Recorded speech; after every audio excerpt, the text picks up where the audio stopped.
Hey everybody, welcome to this week's live video. I am here with Amanda from Freewheeling Craft, and Amanda is local to Ottawa, where I'm from. So we know each other in real life too, which is rare for these live videos. Welcome, Amanda. Hi guys.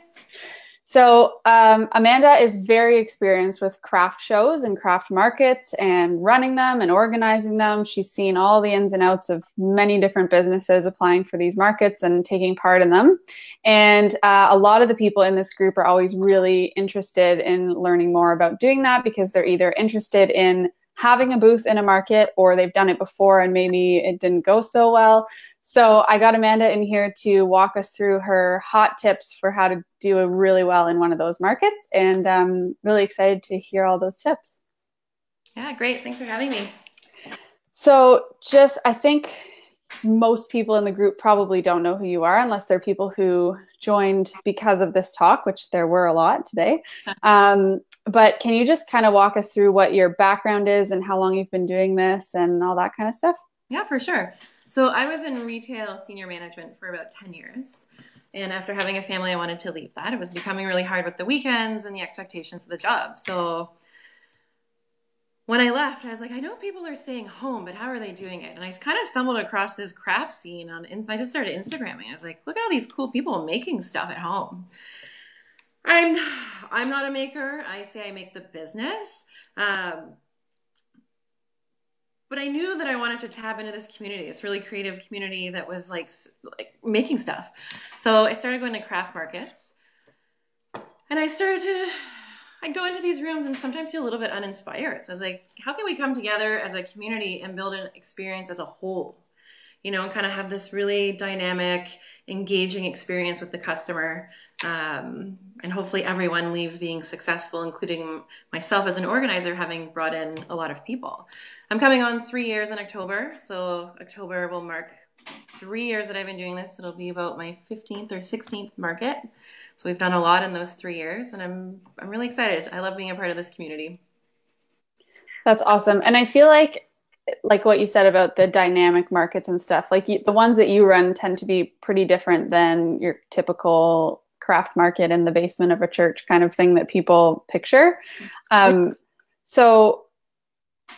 you've seen people who do this kind of thing. So hand lettering and, greeting cards and stuff like that. So what would you tell someone who's thinking, which I think most of the people in this group who will be listening, what would you tell them if they're thinking about getting a booth? Like, what are kind of the mindset things they need to get over to do it? I think people going into their first craft market, it can be really easy to get really worked up and excited and amped up and nervous and all of those emotions. And you got to be careful not to bring that to the market. You want to go in, with a clean slate, excited to learn, excited to meet people, excited to watch people engaging with your product. It might be the first time that you're seeing someone actually pick up your product and touch it. So watch their face. What's their reaction? Are they so excited and asking you questions about your brand? Or are they just kind of looking at it and putting it down and walking away? And adjusting. Talk to people around you. I consider myself a bit of a matchmaker. I love knowing who the makers are. And I get really excited to put certain people together or new people together. And then you see them build friendships after and they're going for drinks. So learning and collaborating and building new products together. So go in just ready to meet people. Even at the slowest markets, you don't know who you're going to meet. Maybe it's a store owner. Maybe it's someone who can help you push your brand to the next level. So I would say just going in with that expectation and just ready to learn and ready to meet people. So kind of treating it like an experiment. Exactly. It kind of takes a little bit of the pressure off too, because I know even before I did my first one, I was so overwhelmed with all the details, like what kind of table do I need? And, do I need an outlet and how do I accept payments and all those things, which we'll get into also. But I think it's just a good mindset to go into it, just that it's going to be fun and a learning experience and an experiment and just an opportunity to learn. So I love that. Yeah, that you said that. For me, it's the cheapest marketing you can do. If it's $100 for the day, maybe it's $60, maybe it's $150, depending on the market. A slow market would be 300 or 400 people. A good one for not holidays, 600 to 800. When are you going to get in front of that many people with the opportunity to potentially talk to them face to face? Even Facebook marketing isn't getting you that reach anymore, right? So it's just an opportunity to come and meet people. That's the way I look at it. So actually, that brings up an interesting point because I did get a question. I'm just going to scroll down here and find it and pop it up on the screen. Angela asked, how can an introvert be a successful salesperson at a craft show? So I think for most people, it is an exciting thing. You get to meet all these new people and get yourself in front of them. But for some people, that could be like a total red light, like hard stop. They don't want to be there doing that. So do you have any tips just before we get into the real ones about, if you're an introvert, how do you kind of get past that? I think I worked at Tiffany Company for a couple years and we had talking points, so they wanted the same consistent experience for every customer that walks into any store in the world. So I say build that for your brand. So take a day, write out keywords for your brand, right? Just start brainstorming about what you want your customer to feel or know about your brand and write out some talking points, right? So if you have 5 key talking points to go to based on the story of your brand or your key products that you want to convey, then I think you'll feel a lot more comfortable having those conversations. Once you get past the hello, how are you? Is this your first craft market you're attending? Whatever you want your kind of icebreaker to be. And then you kind of drop into those points instead of just being like, okay, take a look and let me know if you need anything. And that's kind of asking them to just look and you walk away. You want to keep that conversation going. Yeah, and I know we're going to get into this a little bit later, but having those talking points and kind of using them as an opportunity to explain your story and explain your brand. And I think it's hard as an introvert. I'm not an introvert, but I can imagine that it would be hard to just like up and start a conversation with somebody. But you know your product and you know everything about it. So you can definitely come up with at least like 5 talking points that, you'd be able to just like spit out. I'm an extreme extrovert. I can usually talk to anyone anywhere. I've been at markets where I've had those days where I'm like, what am I saying? Like I have a small shop in the first 10 minutes and a customer comes in and I'm like, what am I saying to this person? I even have those days where I can't put a sentence together. If I can fall back on those talking points, whether it's because I'm tired or just having a bad day, then even it's going to save that day from maybe not being a success. Yeah, for sure. So that's that. Yeah, Angela, hopefully that helps answer your question about introverts. So let's say somebody has gotten past the mental block, they want to do it. What are kind of the first steps? So what would you, from the organizer standpoint, be looking for in an application for a craft show? Like what is kind of that process and how does it come together on your end? So when I get like 250 applicants for a market where there's maybe 60 spots, you want to be able to clearly sift through these applications and know what are they selling, what's that brand story, and how are they going to kind of fit into the mix, right? So if you're getting 30 applicants for the jewelry, let's say, which is often a really heavy category, you want to be able to really understand what that brand is and what are they coming with. I personally don't like to see, it's like I have jewelry and then I have some soap that my friend makes, it's, to me, it's like, so what's the story you're going to be telling at your booth? And then it can sometimes question, how is that going to fit into the mix? Like what category do you fall in? So I think it's making sure that you have a really clear pitch. You're selling yourself, right? Have that clear pitch about what you are. So what are some of the standard questions that you would see on an application like that? I'll ask quickly, like, what category do you fall in, and ask for your Instagram handle and your Facebook handle. I'll always go check all of those. I think such a visual way to be able to convey your brand on top of kind of describing in the application. I'll ask for a quick description. So tell me in 250 words what your brand is, what you'll be selling. Do you have any new product this season? It's like, is this brand evolving and are they offering something new into their product offering? If it's somebody that's been to maybe 3 or 4 of my last shows, maybe that's the difference that will make me accept them again. They're going to be offering something fresh for my customers that come to my markets continuously. Do you have any collaborations coming up, right? So are you working with other brands in the community that shows that you love being a part of this community and you're going to bring that excitement and wanting to meet people around you? Um, So I have sort of two questions that stem Ooh. off of that. Actually, one of them was submitted earlier. I just have to find that again. Um, okay, it was Angela again. Angela asked a lot of really great questions. I love So that. Angela asked, how do you work with craft show politics, like in small towns? Yes. So, like you said, you might have vendors that have come back to 5 or 10 of your markets, and if they're applying versus someone who's brand new to the scene, kind of how does that work for you? And getting into a show if you're brand new. When I started, I remember hearing that about some markets. Some people said, "Don't even bother applying; you won't get in. They only let their friends. They let their friends in." I try to be very cognizant of that. Some people have told me, like, I'll be like, "Tell me if you hear anything like that about my markets. I don't want to be perceived like that." There's tried and true brands that people want to see at these markets. They're established in the community. Time and time again, people come out to see them. Every time they leave happy because people have come to shop off of them. People come to the market to see these people. And I think in turn, business will stem off into the new people. So as somebody who's new to the markets, you want to see these established people there because they're also drawing people in. It can be hard. I know in some categories it can be really hard to break in because there's a really established quality of product in their community. I think if you have any questions, it's professionally approaching the organizer. I think as an organizer, we've all had, maybe that snippy comment or like a quick Facebook message that's like something along those lines. Oh, who do you let in? Or questioning your integrity of how you're curating your shows. So I think it's professionally approaching and asking those questions if you feel that's appropriate. I think if the organizer is professional, they'll respect you for asking the question and hopefully want to answer you and explain, ask for the feedback. Why didn't I get in? Yeah, I think a lot of people would be afraid to do that, but it's definitely a good thing to know. I'd say if you do it properly, I would 10 times out of 10 respond.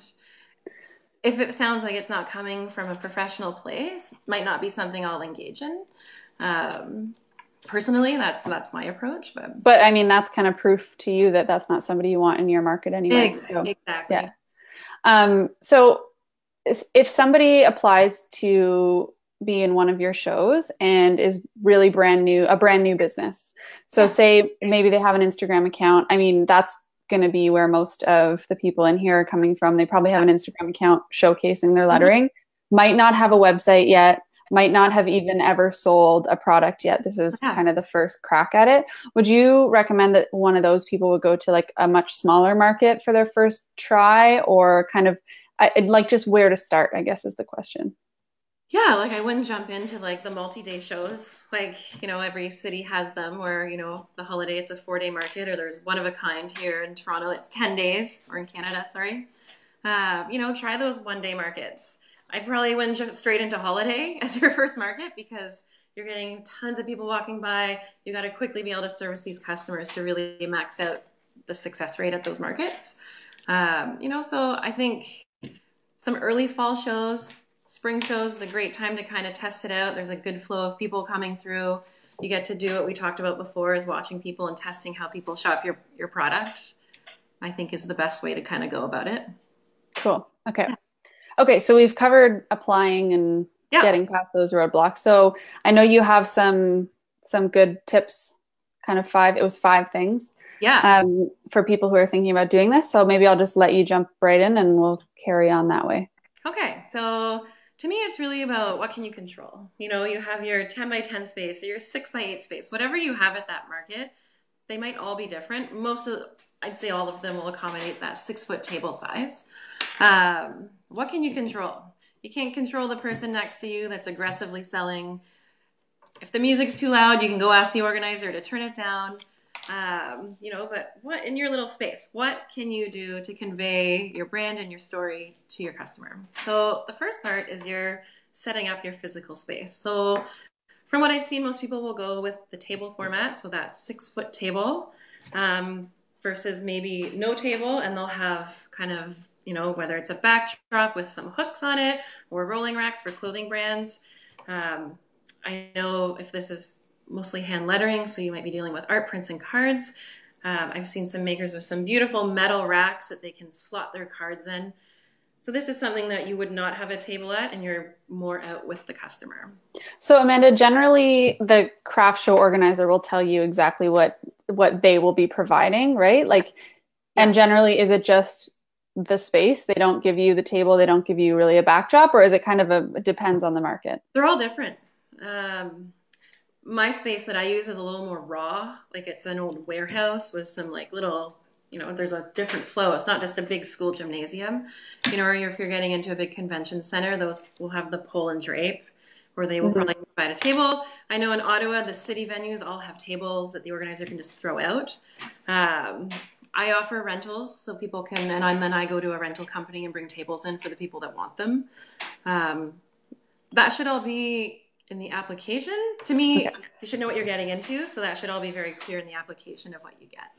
Okay. Then also how much space. So it's a 10 by 10 or a 6 by 8, 8 by 8. Okay. Cool. Yeah. So to me, with the physical space, you're not just thinking about that table. To me, a big part of it is the cleanliness and how are you going to store, having a space to store your bags and your extra product and the boxes that you carried everything in. So with a table, it's very easy to throw a tablecloth or a banner out front and tuck it all under your table, nice and clean. You have ample space. You have that 6 foot that you can kind of build up with crates or with cards and prints. You can, have a nice wooden display to slot your cards into. I know CNC places can make that kind of thing. Or you can look on like retail fixture places to be able to buy those things. So creating height, you still have that space. Versus if you're not going to have a table, it's definitely much more challenging to have a place to store your stuff. There's nothing worse than having a beautiful display and you look down in the corner and there's a big pile of boxes or bags and your jacket's there and your cash is there. So it's making sure that you're planning out how you're going to keep that stuff stored away so it has that nice clean look. What I love about not having a table is the ability to get out with the customer. So with table's kind of a barrier. So you're behind here, the customer's there, you might have something tall here that you're tucking behind and you're losing that eye contact and that communication. Versus without a table, you're out there, you're one-on-one with the customer, they might touch your arm and you kind of have that like definitely more intimate communication with the customer. So both kind of have their pros and cons. Keeping your space clean, to me is the number one thing. It's like in a retail store, your cash desk, it's the last impression. If it looks really messy and disorganized, to me that represents that maybe your brand isn't coherent. The table discussion just brought up an interesting point because Kristen had asked for our niche specifically, is it worth doing on the spot personalization? So I've seen some people at craft shows and I always notice the ones where they're doing dynamic stuff like that have huge lineups. Like there was one where they were making bracelets on the spot or something like that. So have you seen people doing, like let's say specifically hand lettering kind of stuff, like, lettering the name on someone's envelope if they buy a card or something like that? And is that something that draws people in or is that something that people tend to shy away from? I don't see too many people doing it in Ottawa yet. Like I've seen the bracelets, they're maybe adding a little charm with the letter or, it's the birthstone. I think if you're going to do that, you want another person with you, so that you have time to step away and do that. But then you don't have like you said, the lineup of 10 people waiting. That can be time consuming. You're speaking to the person. You still want to package it nicely. You still got to ring it in. So that's like a process.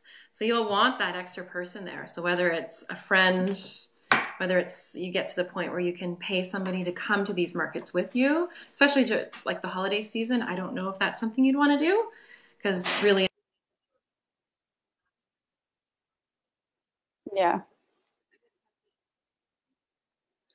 But at a smaller market, probably it would be worth trying, especially like if that's the main thing that your booth is about, like you are selling your hand lettering and that kind of thing. Like it just makes sense to personalize people's stuff. And it could be an upsell too. Oh, I just lost Amanda. Okay, hopefully she'll be back in a second. But back to what Kristen asked, I think definitely it could be an opportunity for you to have an upsell on your product. And oh, Oh, Amanda's back. hey There we go. guys. Wait, I'm there. Okay. Sorry, guys. Well, that's okay. So yeah, I was just saying that it is an opportunity for an upsell too. If you're selling a card and Yeah, and for an extra dollar, I'll write your name on the envelope or yeah, whatever. yeah. Yeah. Cool. Okay.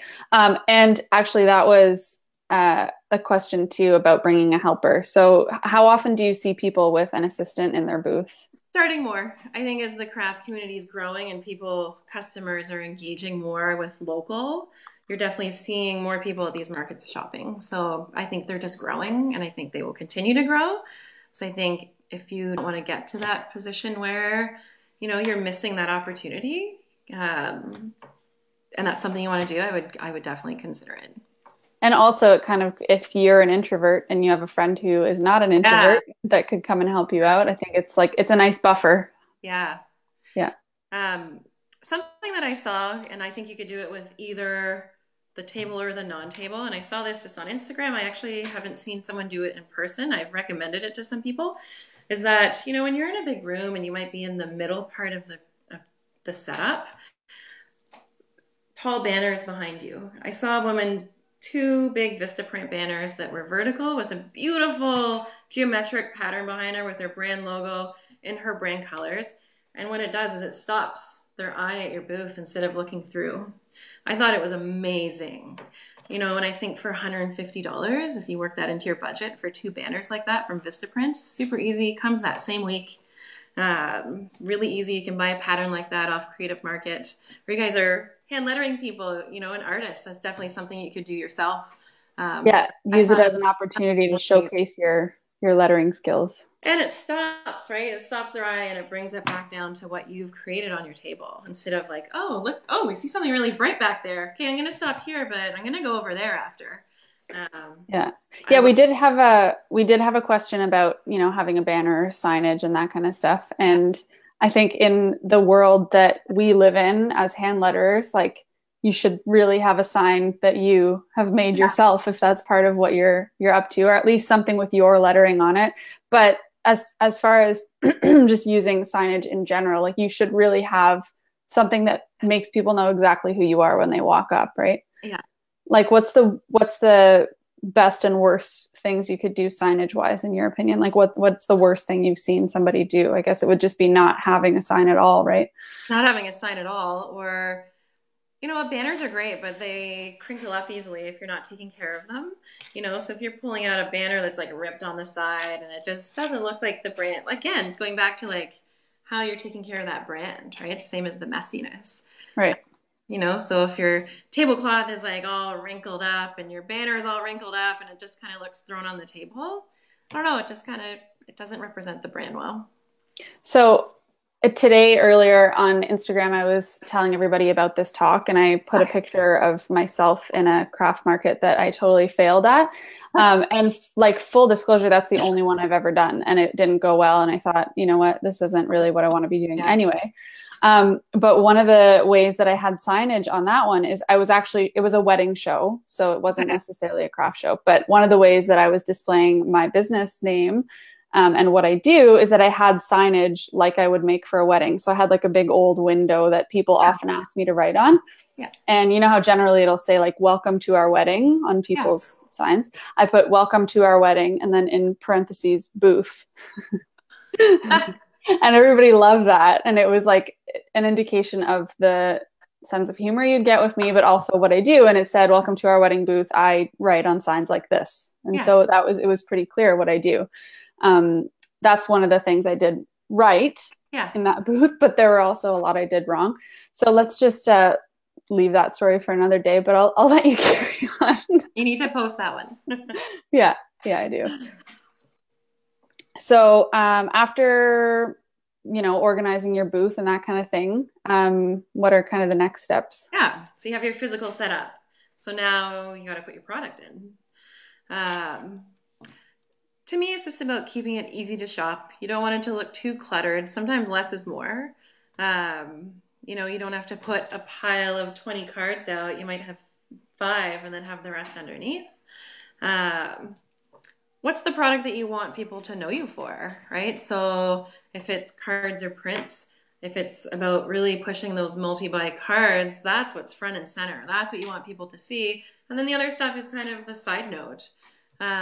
So making sure that as you're layering the product in, it's that stuff that this is what I'm known for. Like you just said, your window, that's what you wanted to be known for. So you made sure that was front and center, and then it conveyed what your brand was about. If you've done markets before and you've sold product, especially going to holiday, what are your top sellers? What is driving your business and what's going to make you your money? Again, you want that front and center, and easy to shop, easy to grab.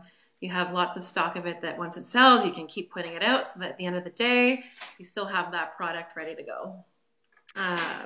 Actually, that was another really good question we had. So Kristen also asked how much inventory you should come with. So let's say we're talking about hand-lettered mugs or something. Yeah. How would you even start to ballpark how many you should bring or create before the market? So if you've done markets before, like coming from retail, this is the numbers game. It's what it was all about, is what's making you money? I worked at Club Monaco for many years where it was, you had those beautiful dresses and like what they wanted to be known for. But then you also had your t-shirts and your stuff that you needed to sell a lot of because you made really good money on that. So you want to make sure that you're balancing out, especially at holiday when you want to be making bulk of your annual sales is at Christmas. You want to make sure that what you've brought to the market is what you're going to make your money on. If now might be your second or third holiday season, you can actually go back if you're using Square or if you're using Shopify, you can go back and see what you sold the year before. So you can take your November, December sales, say I sold $10,000 and $6,000 of that was greeting cards or it was soap if I'm a, apothecary brand. That's what you want to be bringing. Maybe you want to be known for your art prints or your custom work, but this is what you made your money on. Maybe you want to be known for your face serum, but you're selling soap. Knowing those numbers, if you have the opportunity to go back and grab them, because you've getting into your multi-year seasons, you need to know that to be successful. If it's your first year, you can hopefully collaborate. We always talk about collaboration over competition. Hopefully there's people in that niche that you can reach out to and say, ask them questions, say, what are customers wanting to buy at this time of year? Hopefully they're willing to help you out and give that information. And another thing that this just came to me as we're talking here is if you're a person who has, most of your portfolio, quote unquote, on Instagram, you have lots of people following you on Instagram who, you post a picture of your hand-lettered mugs and they're asking like, how much are these? Where can I get them? Kind of thing. Then you're kind of getting an indication of what people are looking for. Or if you have a big following on there, you can actually just ask. What do you want to see? Yeah, exactly. Yeah. Ask what people are looking for. So I saw so many brands using polls for that kind of thing. I'm going into my new season. I'm planning out holiday. What do you guys want to see? I love that. Yeah. I thought that was such a smart way to kind of engage with your customer instead of just like, oh, people seem to like it when I post these types of pictures. You can actually go and ask. And now you can ask a question, right? Yeah. So question pops up and you can actually go answer it on your Instagram stories. I think that's awesome. Not to mention that you get those direct answers from people and then you can actually take the time to reach out to them and say, you wanted one of these. I will be at this market at this time. Yeah, that's sales. I think people really underestimate the power of like personally reaching out to people for stuff like that. So, yeah. Okay, cool. So I interrupted you, but we were talking about how the booth was all set up and how to kind of get numbers. We talked about, we talked about those commodity products. So once whether you get that information on social media, another person in the craft community, or your numbers, then you start planning out. So if you're going into the busy holiday season, I have 7 weeks until this market. This is when I want to be done. So, 3 weeks out, I want to have all of my cards done. They're back from the printer. I've made all my soap, whatever your category is. that bulk commodity product is made. And then you can start working on the other stuff. 2 weeks out, you're going to set up your table in your living room and you're going to test out how that product looks on the table. Going into a market, if you've never set it up and you have a vision and it doesn't work, there's nothing more frazzling. You know, there's half an hour till the market, you see everyone around you sitting up and sipping their coffee, and you're still, all your product in boxes behind you. There's nothing more stressful than the way to start the day. I've got to say that was I'm a mompreneur. This is so cute. That was one of the things that also that I did properly at that one market that I was at. I am a person who plans way too much. And I drew it out on graph paper in plan view, and then I drew it in like a perspective view, and I had it all sketched out exactly how I wanted to do it. But even then, it didn't fit how I thought it would. So you kind of had to think on your toes. But the more preparation you can do beforehand in terms of exactly how you want to lay things out and where things are going to go, the better. I think just as much planning as you can beforehand. But with stuff like this and all this handmade stuff, it's not as easy as just ordering 500 units of whatever you want to sell. It's like you order those 500 units, then you get them and you have to write on each and every one of them or whatever it is. Yeah. So I think also giving yourself, that like 7 weeks, I think it was, you said that you should be, having everything made. You can't just be doing it the night before. Yeah.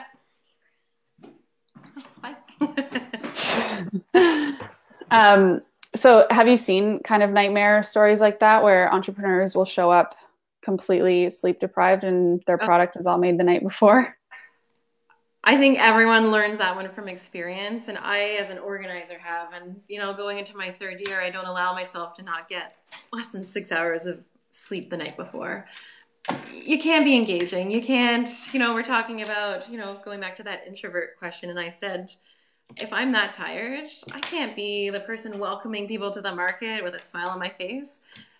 This is your time to shine. Like knitting 3 extra hats or whatever that little thing is that you think's going to drive, being fresher is going to be that much better than doing that. And I think if you plan out your time properly, you 100% won't be in that position. And sleep is the #1 priority the night before so that you're ready.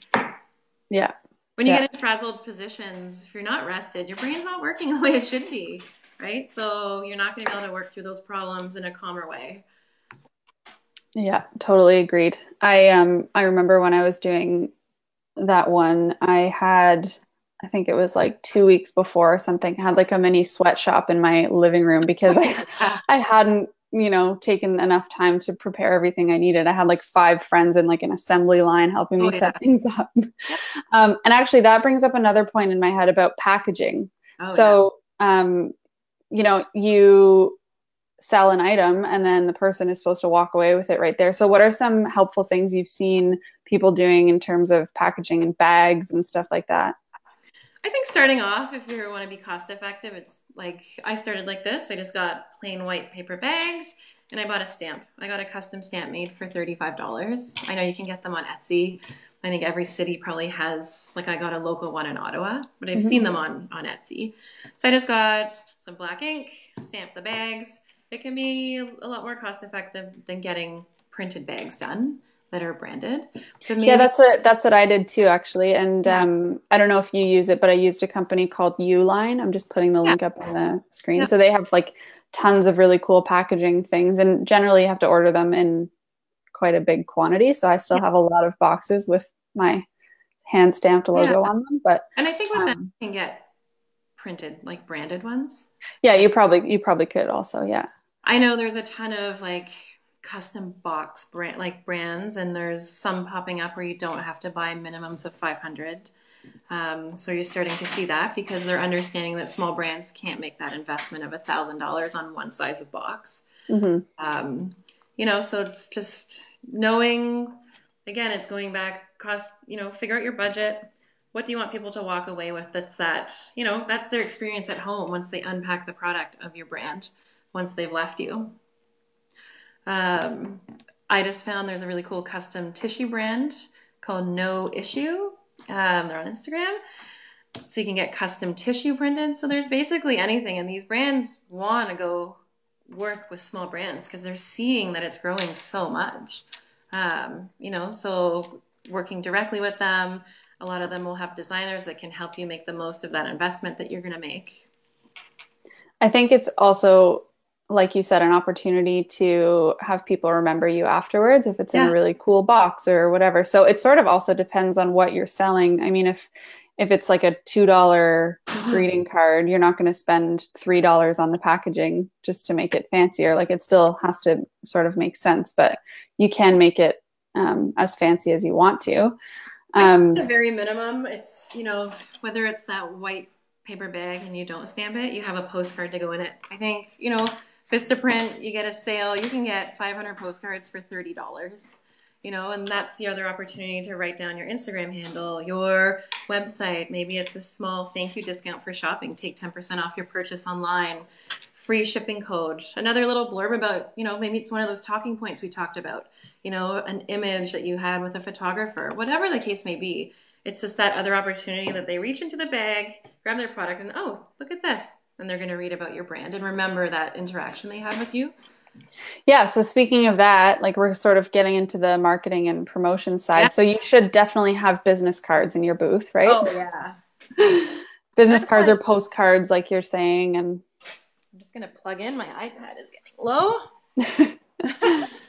My son was um, playing Fortnite on it earlier, so it's a little bit low. So, yeah. So yeah, I think, everyone has their business cards. I love a postcard. I love the size of it. They're often that 4 by 6 inch. It's another opportunity to tell that story, whether it's with an image or, you know, your brand mission. It's just elevated, I think, from the business card. And you can get the information on your business card onto that postcard on the back as well. yeah, that's true. Hmm. Someone is asking if it would be a good idea to not bring too much inventory to sell, but mostly to be there to advertise and let them know about you and your brand. Do you see people doing craft shows just as advertising and not necessarily to try and make a huge Oh amount of yeah, for money? sure. Yeah, for sure. I think if that's the bulk of your business, that's what you're going in as the goal is to get 3 outside orders from this, then that's your goal and that's your expectation of what you're going to get out of it. Yeah, so it just comes down to whatever What you want your out of goals it. are. Yeah, Yeah. cool. Okay, so you have your booth, everything's set up. Let's talk a little bit about, getting people into your booth, the Mm-hmm. marketing side of it, and how that kind of Yeah. stuff goes. So we did have one good question about this, and it's something I wanted to touch on anyway. But Ashley asked, do you do a draw or giveaway to get more interest and contact information for customers? Have you seen people have Oh success yeah. with that? I've seen people do that for sure.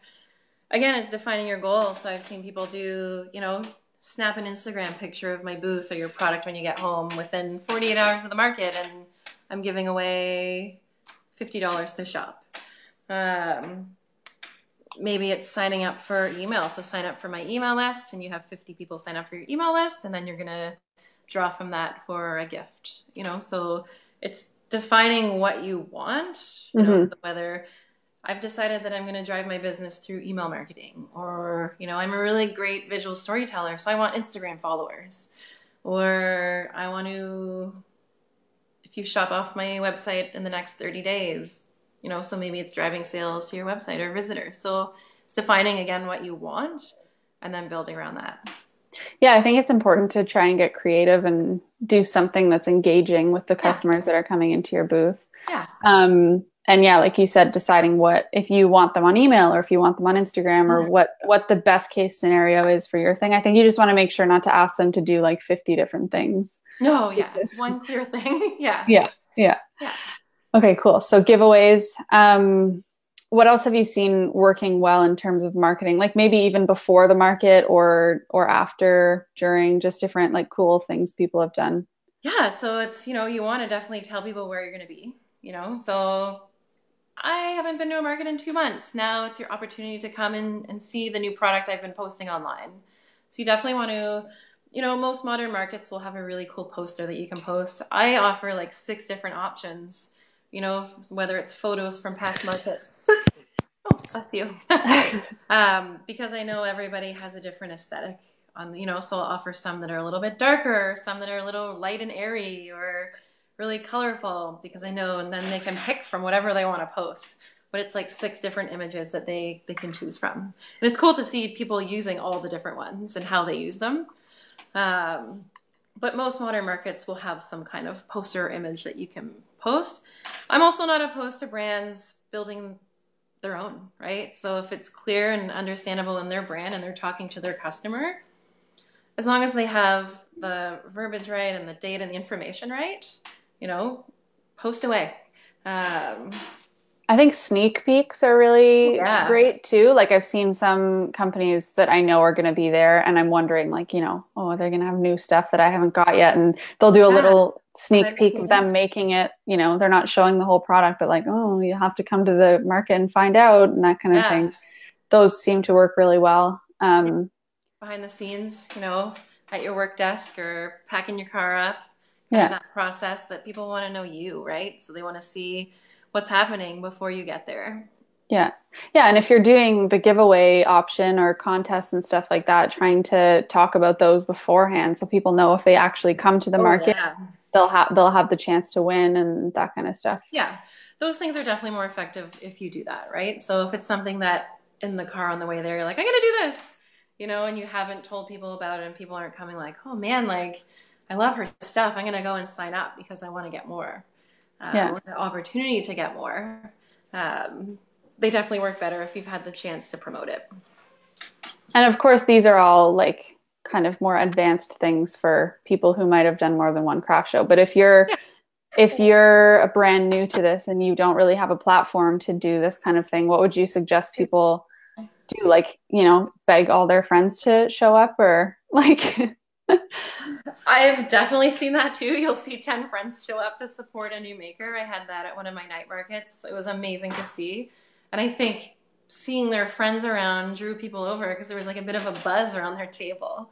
And they ended up doing awesome that night.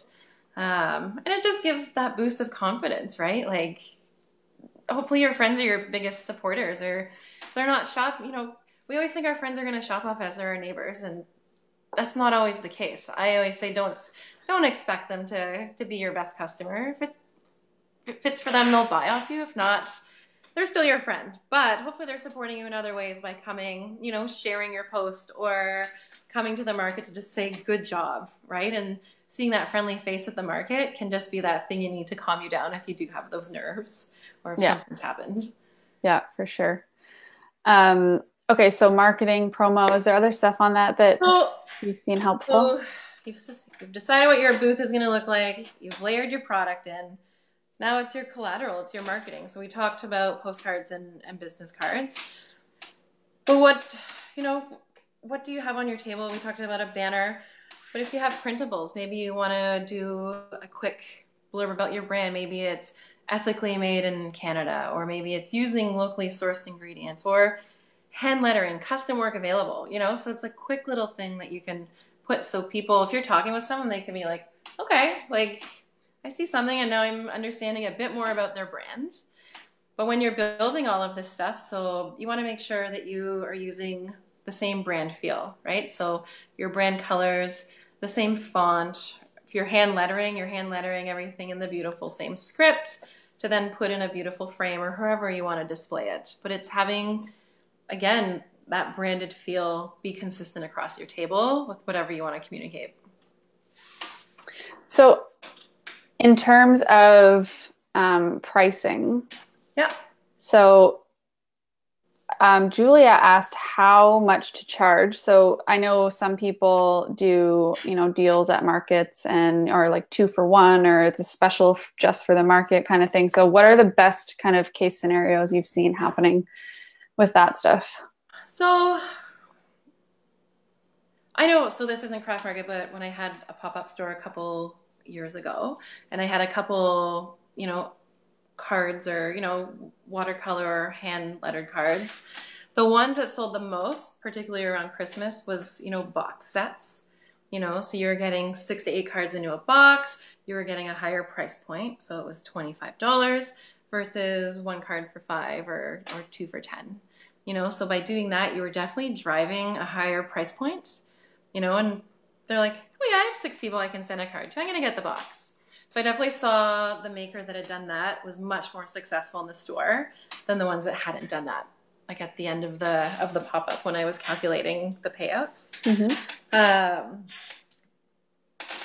Becca, we talked a little bit about promos before you guys all hopped on, and what I was saying is you want to set your minimum expectation. So you don't want to just say 40% off the entire table at this market, expecting a huge blow and to walk away with thousands of dollars, because people might come and buy 2 cards for $10 and then at 40% off it's $6.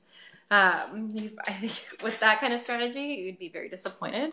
You want to set that minimum. So it's, it's going to be, for this promo, you need to buy 4 or 5 cards to get that discount. So you're driving 4 or 5 units with every purchase. Or I want the minimum purchase to be $50.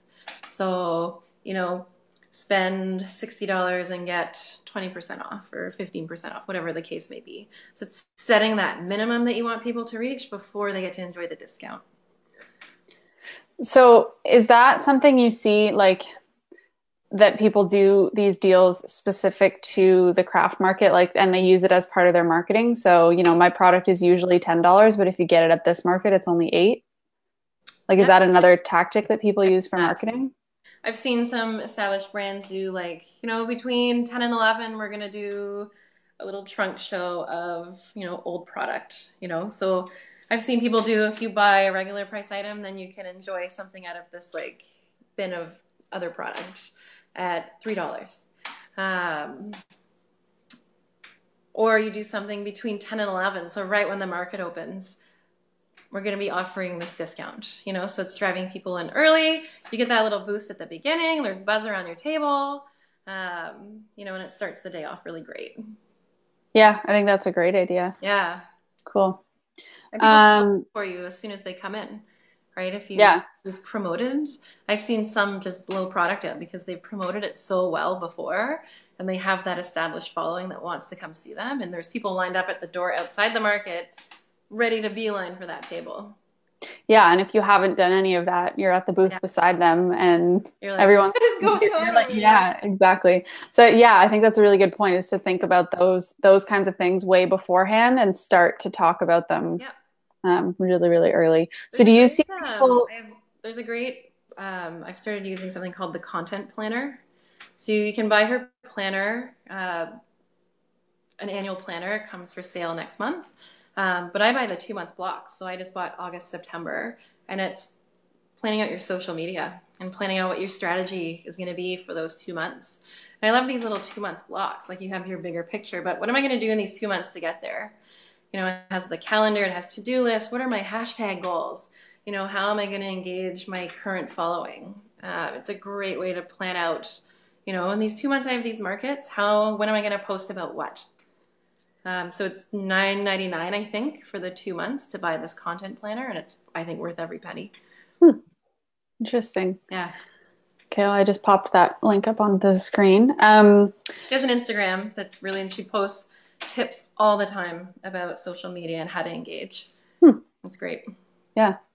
I had another really good question from Jennifer, who asked if you should tailor your products to the event or just use your regular products. So for example, she said that her mom's church is having a fall craft show and she's going to have a booth. So should she tailor her products to that and, make more religious based things since it's a church event, or just use her regular stuff? Yeah, I think, different organizers attract different customers, different neighborhoods attract, different venues attract. So I think, being savvy and not being afraid to ask the organizer, what type of people do you usually see through here? Maybe it's families, right? Maybe it's elderly. Maybe it's, double income, no kids neighborhood where they have that money to spend and they want to come support. They love shopping local. They love spending money in local restaurants and craft markets.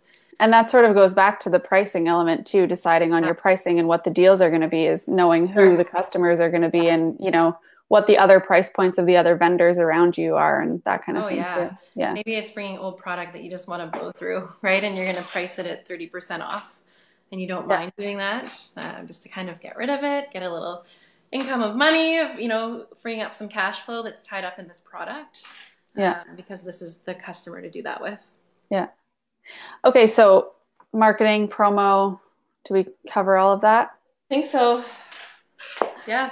And then your last tip, I think, was about telling a story, right? Yeah. So now got your booth set up, your product's out, your signage is up, you've gotten a good night's sleep.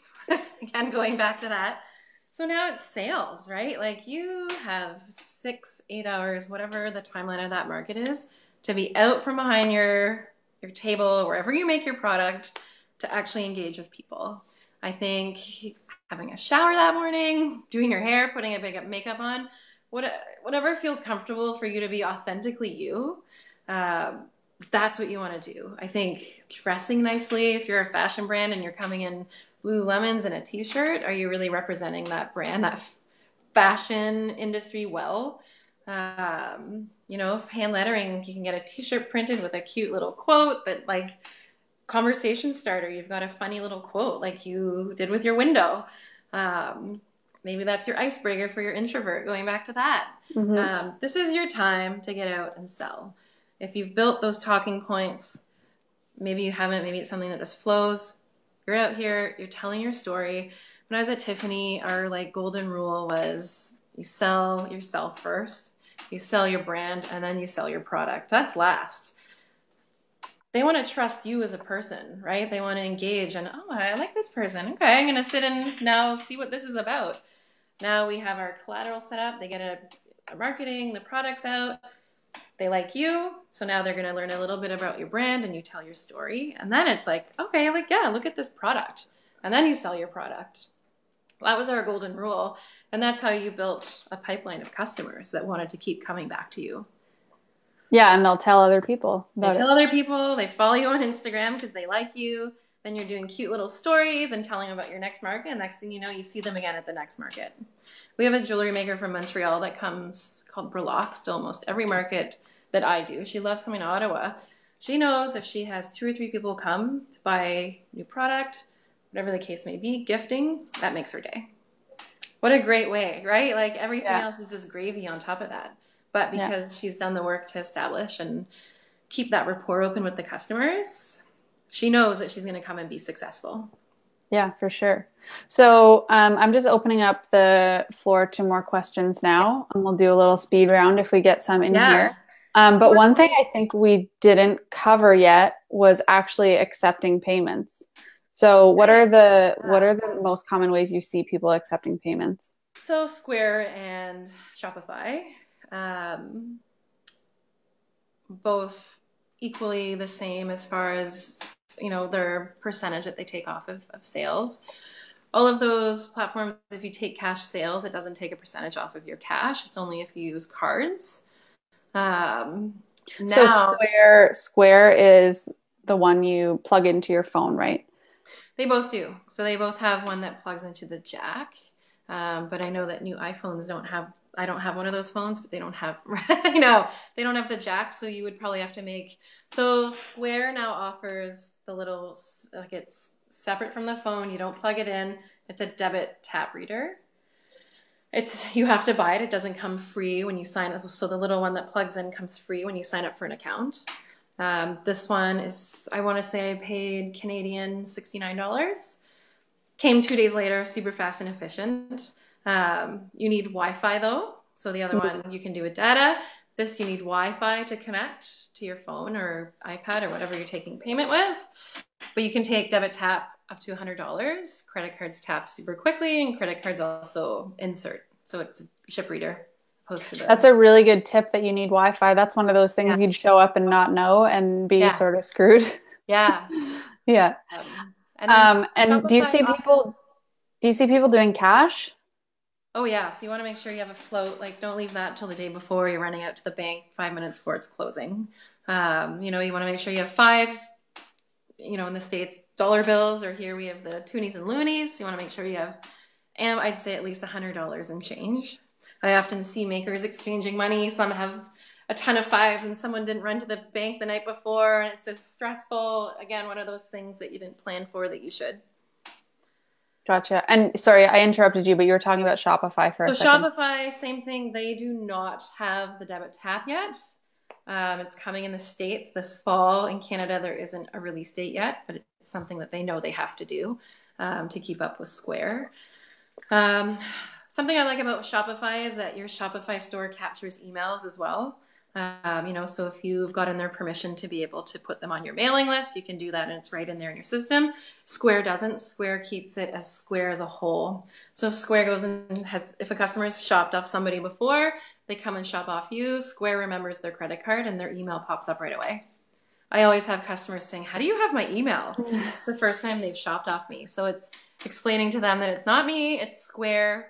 I'm sure they have their privacy policies that the customer can come read, but it's not something that I can then go look at their transaction and, oh, there's their email, so I can email them. That's not there for you. That's something that you would have to get separately. Yeah. And so just speaking of Shopify, we talked about websites a little bit, but do you notice that most people who come to markets have a website set up so that they can send people there if they want more or that kind of thing? Yeah. So they either have Etsy or it's so accessible now to have a website. Shopify, I'm 3 years in, but once you get the hang of it, it's so user-friendly and easy to do. Yeah. And it's integrated, right? So all your stock's integrated. You can, when people buy in person off you or on your website, it all comes out of the same stock. Whereas Square they do have some websites, but they're not as dynamic or user-friendly. Yeah. Yeah. Okay. So we're getting some questions. Just back to the pricing. Someone said they've been told to price things in whole dollar increments so you don't have to deal with coins. Do you see people doing that a lot? I've never noticed that. And I think let's not get into tax thresholds. That's a whole other thing. But if your business is at the point where it needs to charge tax, then that wouldn't necessarily apply. Or you could work the tax in if you wanted to. If that's easier for you, if you think you're going to be a business that's like quick, small, taking a lot of cash, where you just, maybe you have little stacks of change ready to just grab and go, then I think that can only help you, especially going into the busy season. Yeah, unless it puts you into a higher price point that you think people might not be willing to buy. Like if it's going to make a big difference to the customers that are coming, if it's $13 versus $15, then I think the change is worth like going through. Oh yeah. If they're not going to buy it at 15, so you kind of have to play with those things accordingly. Just trying to see if we had any questions come up here while we were talking. Someone's saying they want to hear my craft show fail story. I do too. Okay, well, there were a couple things. I'll tell the story. I mean, it's not really like there's no real story. It's just that I did a couple things right, a couple things wrong. I already talked about how a little while before the craft show, I had to have a sweatshop in my apartment to get everything ready. So that was issue number one. Number two was that I tried to do too many things at the same time. So we talked about this at the beginning, but I was trying to sell hand lettered products. So that was kind of one part of my booth. Then I was trying to display that I also teach hand lettering. So that was one part of my booth. And then I had the fact that I do client work. So I was showing signage and stationery stuff that I do. So my booth had three parts and people just walked up and had no idea what I was trying to get them to do. Like I had a whole rack of products that were for sale and I can't even tell you the number of people that walked up and were like, can I buy these? And I was like, yes, of course. Yeah.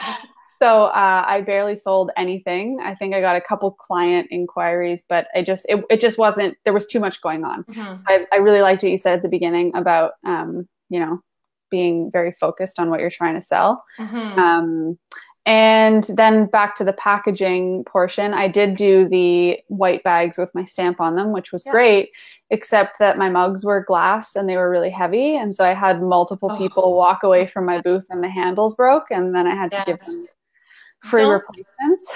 Don't ever go buy your bags at the dollar store. I did the same thing and somebody dropped and a candle broke and you have to replace it because they come back right away. Make the investment in that bag that's a little bit maybe 20 cents more a bag, but in the Yeah. long run, you're going to save yourself some product. Yeah. So anyway, long story short, it wasn't like, nothing crazy terrible happened. It was an expensive show to be in, and I Oh, just put a lot of effort into it for very little return. So I think, but you know what? It was a learning experience, and I know all of these things now. And if I were to do it again, it would be much better. yeah. Um, but I think this talk is really helpful for people who are going to jump into it. So we did have a couple questions come up. Do you have any suggestions for people who are overly critical? So to the person who asked that question, I'm sorry, I can't see your name, but I'm curious if you're asking about people showing up at your booth, like if they're overly critical of what you're doing, or if you're overly critical of yourself in your booth. So I'll let you reply to that. I wish I could see the names, but this program doesn't. I think most makers are probably like, creative and detail oriented and perfectionist. And I think if you make the plan and test it at home so that when you get there, you're not getting into that critical self-talk, which can be very detrimental for, the way that you're then going to enjoy yourself that day or be able to speak to people. Oh, they're talking about customers. They just Oh, clarified. So, I mean, I would assume that anybody coming to a craft show knows that these are handmade items and they're there because they support local and they want that kind of thing. So, I mean, if they're overly critical, they're probably not going to stop at your booth if they don't like what you're doing. that's not your customer. Yeah. Like I have people come in the store too and they're like, I can make that for so much less. It's like, try. Like, do you know how much time this maker's gone? Well, you guys all know testing and remaking and perfecting a, letter or, every time you look at that card, you see that one little imperfection. Other people probably don't see it, but you're so critical on yourself and you expect the best. They're not your customer, Yeah. and you'll learn as you go to different markets. I don't take offense now if a maker's come a couple times and they stop applying. They've just figured out that this isn't the customer for them. Of course, I probably have that talk of be like, do they not like me? Did I do something? Did they not like the market? And then you really just have to step back and be like, you know what? Like, this just isn't for them. Or maybe they're just taking a break. I've had, you'll see the same customers coming through, like if you do a show 3 or 4 times, because an organizer will attract a crowd. Maybe it's just time to take a break from that venue for 2 or 3 markets. So I'll see those people apply again. I'll be like, oh, it wasn't me. It wasn't me that they were critical of. It was Yeah. something else that's out of your control again. Yeah. And I, as a hand letterer who has done when I had that booth and I had all of my signage stuff up and that kind of thing, anyone who's watching this and is thinking of doing a booth, don't be discouraged by the people who show up with their friends and go, oh, we should make these for your wedding. Yeah, I know. Oh, I'm right here. I've had, there's a deodorant maker that I'm quite close with, and she's had people walk up and question her formulas and openly say, conversing with people, how they're going to make their own. And it's like, there's a bit more of you can have a little more tact when you're I had people straight up taking photos of what I do and going, oh, let's take a picture of this because we could do this for your wedding. And I'm like, you're talking to me. I'm standing right here. So yeah, there is an element of having thick enough skin, but I mean, it's going to happen, I think, no matter kind of what your product is. And like you said, that's not your customer. There's no sense in trying to sell to them. Yeah. Coming from retail where you encounter that so much more. And as a manager, you're basically just an emotional punching bag of hate. You always heard what was going wrong, be from customers to staff, whatever. I find the handmade communities, it's so much fewer and further between. You'll see it, like you said, you'll have the person go, oh my God, that's so expensive. They just don't understand the value of handmade yet. And there's a lot of people that don't, because we're such a mass-produced society of made in China. You expect something to cost 10 and all of a sudden it's 50, because it's actually handmade and hand designed and printed in Canada or whatever kind of adds to that, whatever your value added is that you're justifying your price to be. they just don't get it yet. And hopefully they will as they keep going and see. Maybe they buy a few more of that less expensive thing and it keeps breaking, or the jewelry tarnishes because it's plated and not Mhm. silversmithed. They'll hopefully get it. Maybe they never will, but that's just not your customer. Well, and for every bad customer like that, there's like 10 other ones that will, love everything you do. So And hopefully going those back make to up for them. the positivity, like if you're looking to join craft communities, hopefully, there will be some politics. You know, it'll come up, but what a positive community. Like you'll see people lending stuff and helping and giving tips, and they're becoming friends, and they're thanking everyone around them because they've had such a fun day. And it's just, I was so overwhelmed with the like graciousness of these people. Now I love being a part of it.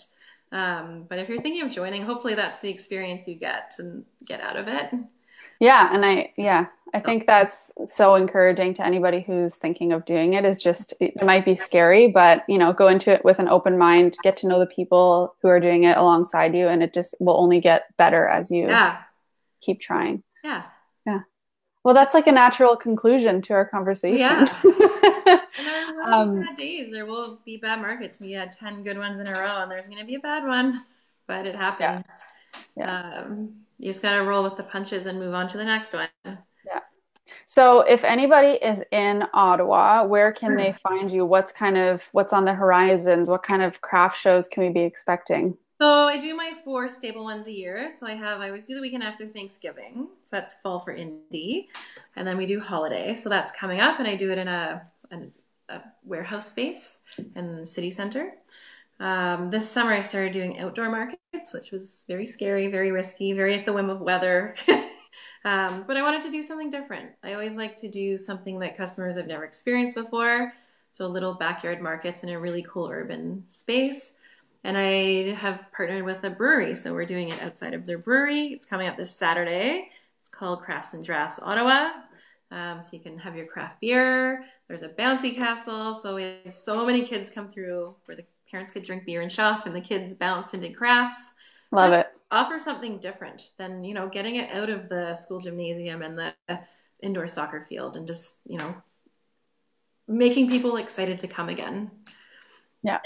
Cool. Yeah. So your website, freewheelingcraft.com, and your Instagram is the same, freewheelingcraft. So they can find you there. Is there anywhere else that people can find you, or is that I'm pretty on much it? Facebook, and then Okay. that's where I live all the events. Like we've created events, and that's where we'll post about who's going to be there, and obviously on Instagram too. We'll do contests, giveaways for money to shop at the markets, and all that. Awesome.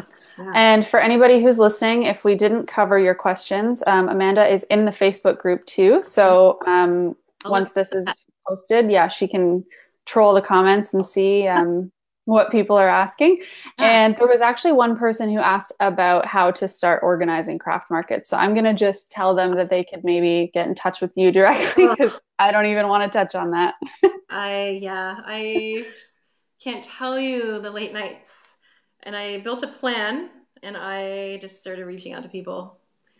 I became a master creeper of finding people's emails, and, built a Facebook group and just started putting it out there.